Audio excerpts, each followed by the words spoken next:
TV 20 Kannada ವಾಹಿನಿಗೆ ಸ್ವಾಗತ.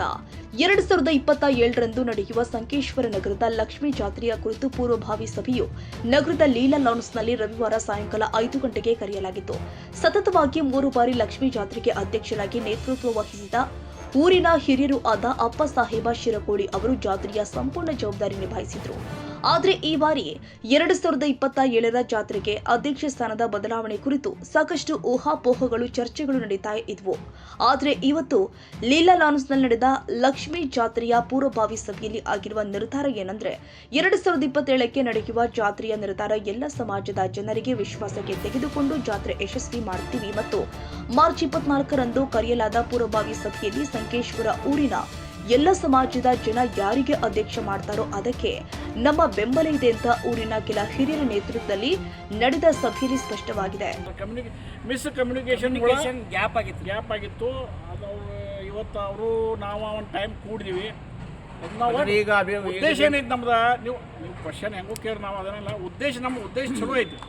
ನಾವೇನು ಜಗಳಾಡನಿಲ್ದ, ಯಾರು ಊರಾಗಿದ್ದಾಗನಿಲ್ದ, ಪಕ್ಷಾತೀತ ಜಾತ್ಯಾತೀತವಾಗಿ ಜಾತ್ರೆ ಮಾಡೋನು. ಅದಕ್ಕೆ ನಿಮ್ಮ ಪತ್ರಕರ್ತರು ನಮಗೆ ಸಹಕಾರ ಬೇಕು. ಯಾಕಂದ್ರೆ ಪತ್ರಕರ್ತರ ಸಹಕಾರ ಇಲ್ಲ ಯಾವ ಕಾರ್ಯಕ್ರಮ ಸಕ್ಸಸ್ ಆಗೋದಿಲ್ಲ.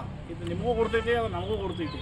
ನಾವೇನು ತಪ್ಪು ಮಾಡಿದರೆ ನೀವು ನಮಗೆ ಜಾಗೃತಿ ಮಾಡ್ತೀರಿ, ಅದು ನಾವು ಅಗದಿ ಸ್ಪೋರ್ಟಿವ್ಲಿ ಅದನ್ನು ತೊಗೋತೇವೆ. ಅದ್ರೊಳಗೆ ಏನು ತಪ್ಪಿಲ್ಲ. ಆದರೆ ನಾವು ಒಂದು ಏನಾಗಿತ್ತು, KEB ಇಲೆಕ್ಷನ್ ಆದಮೇಲೆ ಒಂದು ಸ್ವಲ್ಪ ನಮ್ಮೊಳಗೆ ಭಿನ್ನ ಮತ ಇದ್ದು ಇಲ್ಲ ಅನ್ನಂಗಿಲ್ಲ. ಅದಕ್ಕೆ ನಾವು ಓಪನ್ ಸೀಕ್ರೆಟ್ ಐತಿ.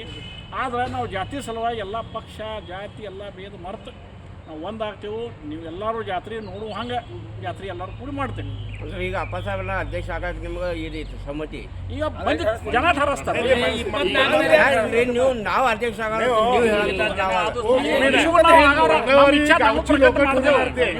ಇವರು ಇಚ್ಛೆ ಪ್ರಕಟ ಮಾಡ್ತಾರೆ. ಗಜವನ್ನ ಈಗ ಅಂದ್ರೆ ನೀವೆಲ್ಲ ಮಾಡ್ರಪ್ಪ, ನನಗೆ ಅಧ್ಯಕ್ಷ ಮಾಡೋರು ಏನಂತ ಅವರು ಕೇಳ್ರಿ. ಈಗ ಅಂದ್ರೆ ಅದ್ರದ್ದೇನ ಅಧ್ಯಕ್ಷ ನಾವು ಮಾಡಂಗಿಲ್ಲ ರೀ.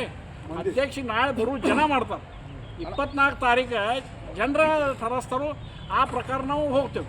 ಅವ್ರು ಏನು ನೋಡ್ರಿ, ಯಾರ್ಯಾರಿಗೆ ಯಾವ್ಯಾವ ಹುದ್ದೆ ಕೊಡ್ತಾರಲ್ಲ ಆ ಹುದ್ದೆಗಳು ಪ್ರಾಮಾಣಿಕಪಣೆ ನಿಭಾಯಿಸಿ ಲಕ್ಷ್ಮೀ ಜಾತ್ರೆ ಯಶಸ್ವಿ ಮಾಡ್ತಾರೆ. ಈಗ ಹಕ್ಕದಾರ ಈ ಪತ್ರಿಕಾ ಪರಿಷತ್ ಕರೆದ ಕಾರಣ ಅಂದ್ರೆ ಪ್ರತಿ 11 ವರ್ಷಕ್ಕೊಮ್ಮೆ ಜರುಗುವ ಶ್ರೀ ಮಹಾಲಕ್ಷ್ಮಿ ಯಾತ್ರೆಯು ಬರುವ 2027ರಂದು ಜರುಗಲಿದೆ.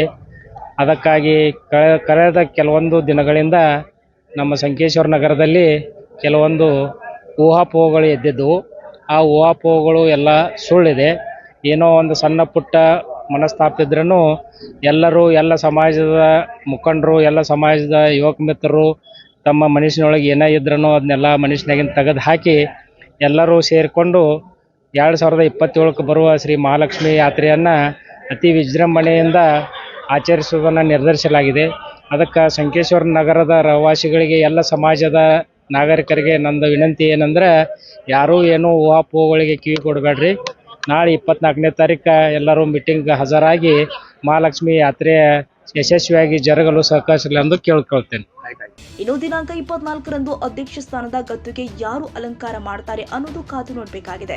ಈ ವೇಳೆ ಸಭೆಯಲ್ಲಿ ಹಿರಿಯರು ಆದ ಗಜನನ ಕೊಳ್ಳಿ, ಬಸನಗೌಡ ಪಾಟೀಲ್, ಸುನಿಲ್ ಪಾರ್ವತರಾವ್, ನಂತು ಮೂಡಶಿ, ಸುಭಾಷ್ ಕಸರ್ಕರ್, ರಾಜು ಬುರಗಾವಿ, ರೋಹನ್ ನೇಸರಿ, ಸಂತೋಷ್ ಮೂಡಶಿ, ಪ್ರಮೋದ್ ಹುಸ್ಮನಿ, ಗಂಗರಾಮ್ ಹೊಸಗೋಳ, ಅಪ್ಪ ಮೊರೆ, ಕುಮಾರ್ ಬಸ್ತವಾಡಿ, ದೀಪಕ್ ಭೇಷಿ, ಪ್ರದೀಪ ಮಾನಗಾವಿ, ವಿಜಯ್ ಜರಡಿ, ಅಣ್ಣಪ್ಪ ಸಂಗಾಯಿ, ಮಂದಾರ ಹಾವಳ ಸೇರಿ ಊರಿನ ಹಿರಿಯರು, ಯುವಕರು ಉಪಸ್ಥಿತರಿದ್ದರು.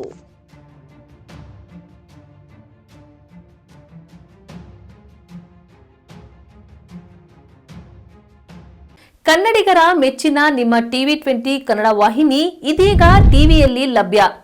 ಕರ್ನಾಟಕ ಮತ್ತು ದೇಶ ವಿದೇಶದ 360 ಡಿಗ್ರಿ ಸುದ್ದಿ ವಿವರವನ್ನ ಪಡೆಯುವುದಕ್ಕೆ ಟಿವಿ 20 ವಾಹಿನಿಯನ್ನು ಲೈಕ್ ಮಾಡಿ, ವಿಡಿಯೋಗಳನ್ನು ಶೇರ್ ಮಾಡಿ, ಕಮೆಂಟ್ ಮಾಡಿ, ಸಬ್ಸ್ಕ್ರೈಬ್ ಮಾಡಿ.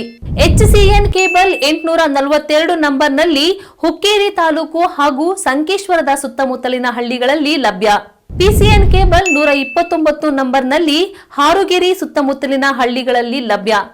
ರಾಯಬಾಗ್ ಡಿಜಿಟಲ್ ಚಾನೆಲ್ ಕೇಬಲ್ 80ನೇ ನಂಬರ್ನಲ್ಲಿ ರಾಯಬಾಗ ತಾಲೂಕಿನ ಸುತ್ತಮುತ್ತಲಿನ ಹಳ್ಳಿಗಳಲ್ಲಿ ಲಭ್ಯ. UDCN ಕೇಬಲ್ ನೆಟ್ವರ್ಕ್ ಉಗಾರ ಸುತ್ತಮುತ್ತಲಿನ ಹಳ್ಳಿಗಳಲ್ಲಿ ನಿಮ್ಮ ಟಿವಿ 20 ಕನ್ನಡ ವಾಹಿನಿಯೂ ಲಭ್ಯ.